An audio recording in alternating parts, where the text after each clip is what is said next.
3, 2, 1, go. Alright, I'm Argmitos, and this is Pokemon Snap Any% for the Nintendo 64.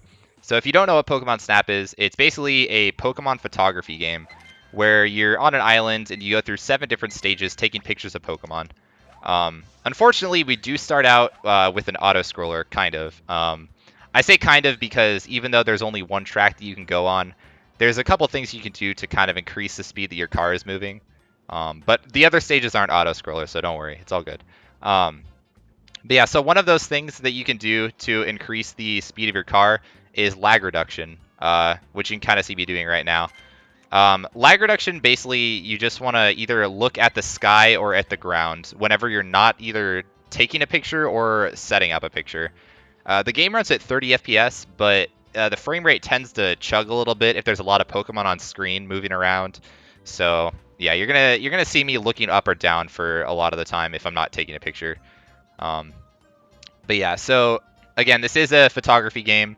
So when you take pictures, Professor Oak will grade them and you'll get points on them. And whenever you get enough points, you will then unlock an item which you use to progress through the game. That's a pretty good Lapras. So for example, you can see in my splits, Apples you get at 24k points, Pester Ball 72k, and then at Valley you unlock an item at 130k. So those are kind of like the point benchmarks that you need to get to. And in order to complete the Any% route of the game and unlock the Valley stage, you need to have 40 different pictures of Pokemon registered in your Pokédex by the end of Cave.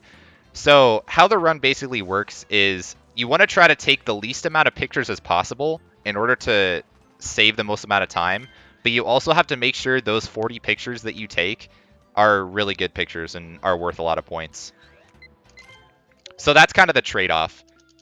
You have to take not many pictures to go fast, but your pictures also have to be really good. And I think this beach was pretty good so far, I believe. Ideally, I would want to have about 19k points after beach. Or excuse me, 21k. There was actually a recent route change. I say recent, it was a couple months ago, where we used to not get the Pikachu right now, but we're actually doing it in beach now instead of in tunnel. It saves a little bit of time just for rerouting differences. Okay, good. So now what we're going to do is we're going to enter tunnel and then unlock the apples. So all we're going to do, we are going to go into tunnel and we're going to take a picture of the electrode that rolls right in front of us, and then we're going to leave. So in order to unlock an item, you have to have the right amount of points, so we need more than 24k in this instance. We also have to then be taking a picture of a Pokemon and submitting it into the correct stage. So you unlock apples in tunnel. So we have to have this amount of points while submitting a picture in the tunnel stage. So since we did that, all we had to do was grab any Pokemon. It could have been Electabuzz too, but Electrode's a little faster. Take a picture of that and leave. The intended way to get apples is you're supposed to, I guess, complete this stage normally, because the game doesn't really expect you to have enough points to unlock the apples like right at the beginning of the stage. But since we know how to optimize beach really well, we can. It's not really a skip, but we can kind of cheese the game, I guess. So we're also going to do that with Pester Balls in a couple splits from now. So that's why points are so important. The more points you have, the faster you can unlock items to save time. Because we do need tunnels to actually unlock Volcano. So the faster you can get apples, that was a really good Zubat. Zubats are hard. I think the Zubat picture is like 3 or 4 frames. And again, it's kind of laggy, so it's a pretty hard picture to get. But yeah, so that's kind of how unlocking items works, which is pretty important. Let me grab the Magikarp. Okay. So I mentioned earlier one way to speed up the cart is through lag reduction. The second is through movement. Now, as you can see, there's kind of like a road right here, and I'm going to move to the left. So in the beach stage, there was just one track. You couldn't move side to side.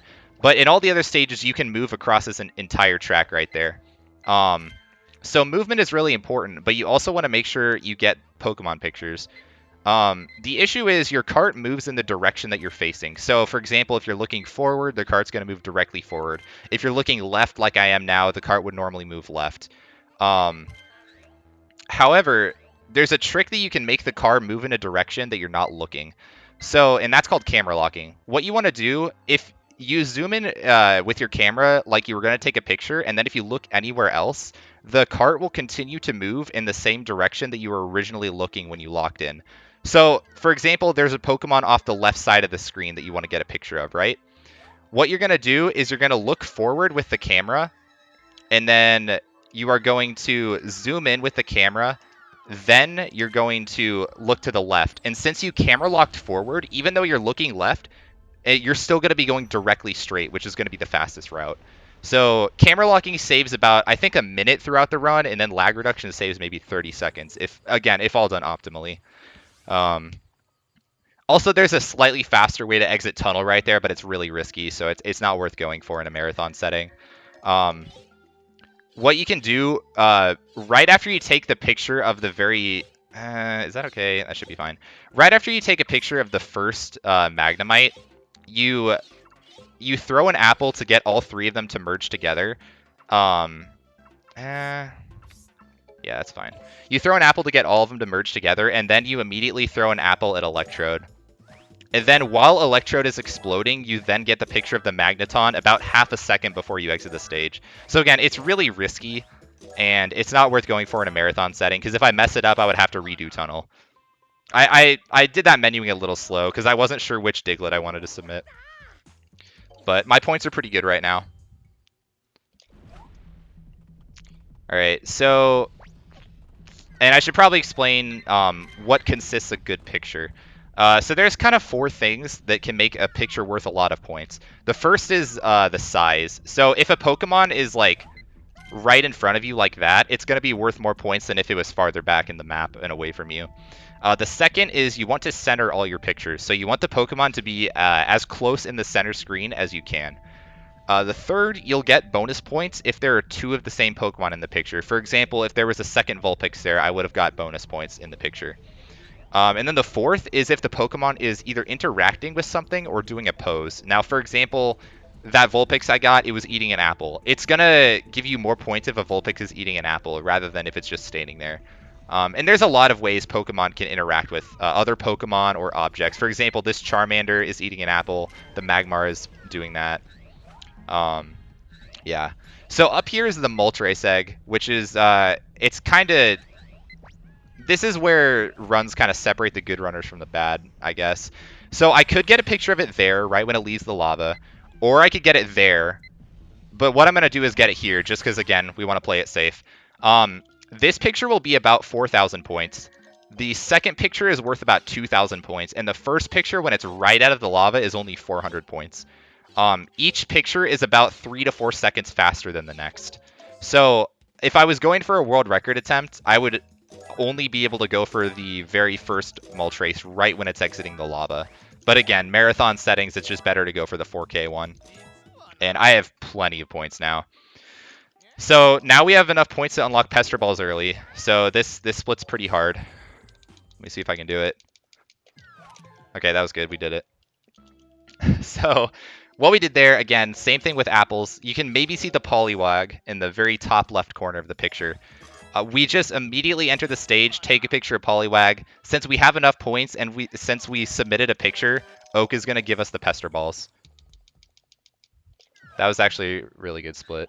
But yeah, so again, the type of Moltres picture kind of dictates whether you can do that early strat or not. For example, if I would have gotten the second Moltres, I still would have been able to do that early Pester Balls.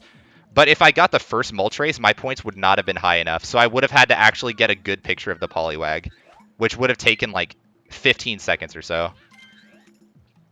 So yeah, that was pretty good actually. All right. So River is... I don't want to say it's the hardest stage in the game, but it's probably the most notoriously evil stage in the game, specifically because of Cloyster. Can you work with me? Okay, cool. I thought he wasn't going to work with me.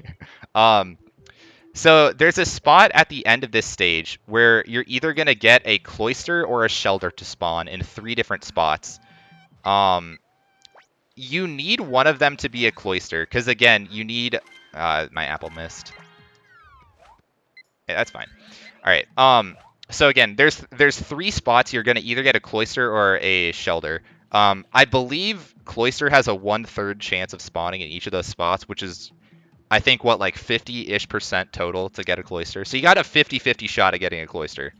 And again, you need a total of 40 Pokemon in order to unlock Valley. So if you don't get cloister, it doesn't mean your run's over, but you're gonna have to get another Pokemon in Cave. Luckily for us, there is another Pokemon we can get in Cave.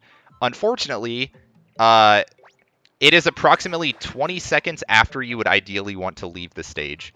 So if you don't get a cloister to spawn, you're going to lose 20 seconds trying to travel to the Jinx in the next stage. So let's hope we can get lucky and get a cloister to spawn. So that was 1. That was 2. Nice. Okay, that's really good. The second and the first cloister are nearly identical. Like, because you have to get the Porygon anyways, so if you get second, it's not really that much slower than the first, since you're turning around for the Porygon anyways. So that's really good. That was almost perfect RNG. It's like less than a second between the first and second cloisters, but the third cloister, it loses about 3 seconds maybe. So this is good. So now we don't have to get the Jinx. And I think all these pictures were pretty decent too. So that's good. The Psyduck wasn't so hot. There's a better Psyduck you can get, but since I missed through my apple and I had to throw it again at the Slowbro, I wasn't able to get the better Psyduck. There's a Psyduck that it swims right in front of you a little bit after the Slowbro, and if you hit it with an apple, it'll then dive underwater, and you can get it to like jump out of the water and spin, and it'll be worth about maybe like 3K. And the one I got was only 1,500. I'm actually maybe saving time. Yeah, so I'm saving time over my PB because my PB actually got third try cloister, or the third cloister to spawn, so. And my PB is 21:13, and the world record is 21:07 by Dragarihund. I don't exactly, I might have pronounced that wrong, I don't know. But yeah, Drog has the world record now. My run used to be the record, but sadly not anymore. I'm going to try to get it back, though. I'm going to do my best. So I guess I should explain, this Grimer is normally not here, but we took a picture of a Grimer at the very beginning of the stage, if you saw that. There's a lot of instances where you need to interact with one Pokemon to get another one to spawn later on in the map. Also, yeah, these Bulbasaurs are actually Dittos. So for example, if you take a picture of the Grimer in the first room in Cave, it'll get the second Grimer to spawn, which is the one that we want because it's really close to us. We do that in a lot of other spots. For example, at the very beginning in Beach, we did that. We took a picture of one Lapras to get a second Lapras to spawn. Also, this Weepinbell is RNG, so this is kind of the second big instance of RNG in the run. After we get a picture of these two Pokemon, we need the Weepinbell to be like right here, and it wasn't. Unfortunately for us, okay, that's actually a fine spot. Normally you want it to be standing like right here when we turn around after the Jigglypuff and Coughing. But we didn't really get too bad of RNG. So that's actually not bad. But yeah, the Weepinbell, worst case scenario, it could cost, oh man, I don't know, like 8 seconds. If it's like on the very left side of the pool, and then it stops like 2 different times. Because it can stop at like 4 different spots. So yeah, that actually wasn't too bad. And all these pictures are pretty good too. This is actually a pretty decent cave. Awesome. Okay, my points are very high. Alright. So Valley is the last main stage in the game. I say main stage because there is one more. So we're going to take a picture of this Pokemon sign. I'll explain that later. So right now I have 128,000 points. I need to have 130k by the time I finish Valley in order to unlock the Poke Flute. And so Valley is done differently depending on your run. So there's kind of 4 different Pokemon that you'd normally want to get that are really good. So there's a Squirtle. It's worth about 2k points, which is what I'm going to get the Squirtle because I only need 2k. Then there's a Dragonite and a Gyarados that are about 4k. And there's a Sandslash that's about 4,400 and above. Also, I'm going to be lag reducing through like this whole level because my points are really high. But based on how many points you have, you need to get enough Pokemon so you have 130k when you finish this stage. For example, let's say I had, I don't know, 121,000 points, right? Uh, I would need to get 3 Pokemon. So I would get the Squirtle, which is 2k. I would get the Dragonite and the Gyarados, which are 4k each. That'd be 9k, so I'd have enough points to unlock the item. But since my points are really high, all I need is a Squirtle. Now, ideally, I would want to have 130k already. That way I don't have to take any pictures besides the sign in here, but you really can't complain about one picture off. It's pretty nice. And it's really hard to do normally. Like if, for example, if I got the really bad Moltres in Volcano that saves 8 seconds or 7 seconds or something, I would be like 3k points less. So if you're normally doing that, it's nearly impossible to get a 0 picture valley, but the world record has it, but it's all good. Also, this would be a good time to read donations, either this split or in the next split. It's again, it depends on like how many points I have. So if I have really low points, I would actually be doing stuff rather than just lag reducing. But I just happen to have a lot of points now, so if something like this would happen, we would just probably read donations during this part. All right, so again, I'm going to take a picture of the Squirtle, and the Squirtle has to have its head sticking out of the shell like that, otherwise it will not count. All right, we're going to do a trick called Mankey Snipe. This is actually really hard. Let me see if I can get it. So we're going to line up with a specific spot, and then go up until the clouds are off the screen. Wow, we got it. Okay, that's actually really good. So you line up with a specific spot on the mountain. There's a little dark spot, and then right when you can see the other side of the mountain that's next to the dark spot, you immediately look up, and then you stop looking up when you can't see clouds anymore. Then throw Pester Balls, and I think your 5th Pester Ball will hit the Mankey. Because there's the Squirtle that you hit knocks a Mankey over to the other side of the mountain, which then you have to hit onto a button to finish the stage. So that Mankey Snipe saves about 5 to 6 seconds, and I'd say it's probably the hardest trick in the run. So that was actually really good that I got that. All right. So, oh, I saved Diamond there too. That's actually pretty good. I think I messed up the menu there in my PB. You can accidentally get Oak to repeat the text when you get an item. So I'm pretty sure that happened in my PB. I lost about a second because of that. But yeah, so now we're going to go through all the stages and get the signs. Also, as you can see, we unlocked the boost mechanic. So I can just hold down R to boost, which makes the backtracking a lot more easy. So we got the Dugtrio sign in Valley, so we don't have to get that. This is the Mewtwo sign in the cave. Now, all the signs are really easy to get, except for the tunnel sign. Specifically because we have to try to beat out a cycle of 2 Pokemon. So now we just unlocked the Poke Flute, which we need. We need for the tunnel sign as well as this sign. So this sign, there's a Vileplume that's sleeping, and we have to wake it up so its little smog disappears. That way we can actually take a picture of the sign, which I believe is a Cubone. I think this is a Cubone sign. But yeah, like that one's pretty easy. Again, tunnel is really the only sign that's kind of difficult. I guess the strat that I do for the cave sign is kind of hard, because I take a picture of it immediately as it's viewable, and right when it is viewable, you're kind of swinging around a corner, so your line of sight switches like really immediately, and it kind of jerks the camera off to the side. All right, but so the tunnel sign, like I said, we're trying to beat a cycle. So at the very beginning of the tunnel, there's an Electrode and an Electabuzz that are walking out of the tunnel. What we have to do, we have to boost up to them, and then we have to like move in between them. So we're gonna boost up here. We're gonna look to the right. I'm gonna stop boosting now. Zoom out, zoom in, zoom this way, uncamera lock, dash, and try to go. I didn't get it. That's okay.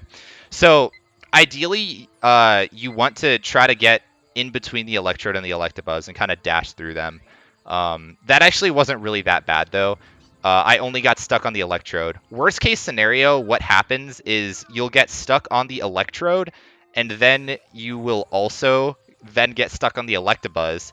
And then if that happens, you could also get stuck on the Electrode a 3rd time as it's coming back around.